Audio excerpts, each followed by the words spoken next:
CNN The Club is turning on its newest member, breaking the code of silence that retired commanders-in-chief normally maintain about their successors. Both George W. Bush and Barack Obama delivered clear jabs at the current occupant of the Oval Office on Thursday.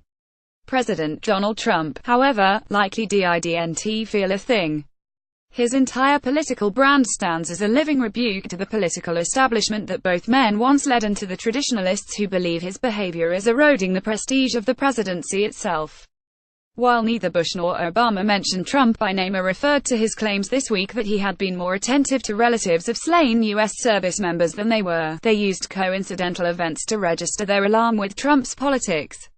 In New York, Bush delivered a strong indictment of Trump's populist nationalism, condemning trade protectionism and bemoaning how politics had fallen prey to conspiracy theories and outright fabrication. He also warned of the impact of bullying and prejudice in public life. It was not hard to work out who he was talking about in one of his most vehement interventions in politics since he left office in January 2009. Obama, at the first campaign appearances of his post-presidency, warned about the tone and content of Trump-style politics after spending several weeks watching Trump undermine his proudest achievements, including the Iran nuclear deal and the Affordable Care Act. Apparently referring to the president's handling of racial violence in Charlottesville, Virginia, and sluggish condemnation of white supremacists, Obama lamented the same old politics of division while campaigning for New Jersey Democratic gubernatorial candidate Phil Murphy. "Some of the politics we see now, we thought we had put that to bed," Obama said. "That's folks looking 50 years back. It's the 21st century, not the 19th century. In a second campaign stop in Virginia, Obama took aim at the methods Trump used to win the election. "We've got folks who are deliberately trying to make folks angry, to demonize people who have different ideas, to get the base all riled up because it provides a short-term, tactical advantage," Obama said, again without specifically naming the president. There's no doubt that Obama and Bush have been dismayed by some of Trump's antics in office.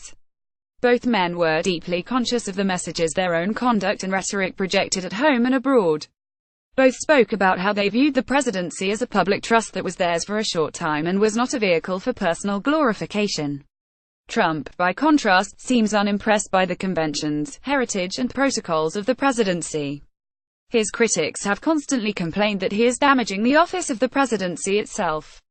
The president has so far not responded to his predecessor's critiques, though a Twitter blast cannot be ruled out. While such obvious criticism of an incumbent president by ex-presidents is extraordinary, it is also a metric of the highly unusual times and the shock to the political system embodied by Trump's election.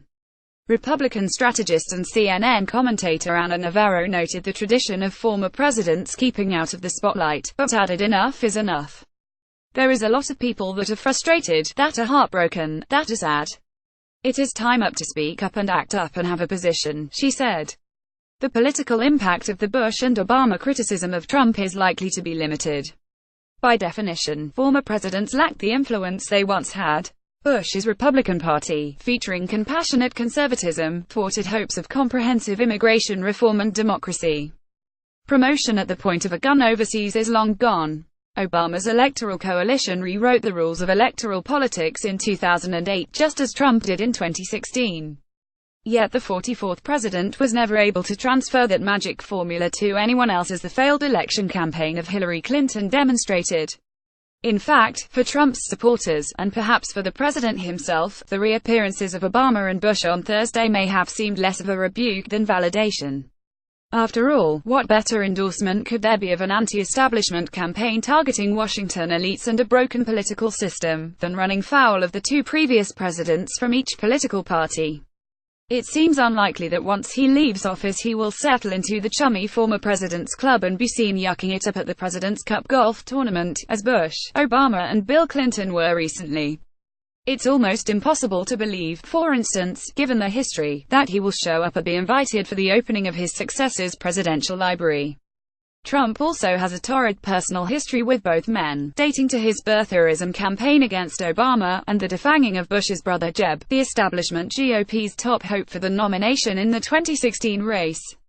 Breitbart News, which is run by former top Trump political advisor Steve Bannon, summed up the attitude of many of the president's supporters with its headline about the 43rd president's speech: Bush dynasty's firstborn emerges to bash Trump, nativism. The critique by Bush and Obama also obscured the inadvertent contribution both men had made to the rise of Trump. It was the long decade and a half of war launched by Bush, especially the invasion of Iraq on the basis of never-found weapons of mass destruction, that helped foster the current climate of isolationism among Trump supporters. Obama will be remembered by history for bringing the nation back from the worst financial crisis in 70 years, that erupted late in Bush's second term. But the recovery over which he presided left many workers in traditional industries behind, especially in Midwestern battleground states that proved fertile ground for the Trump's winning economic message last fall.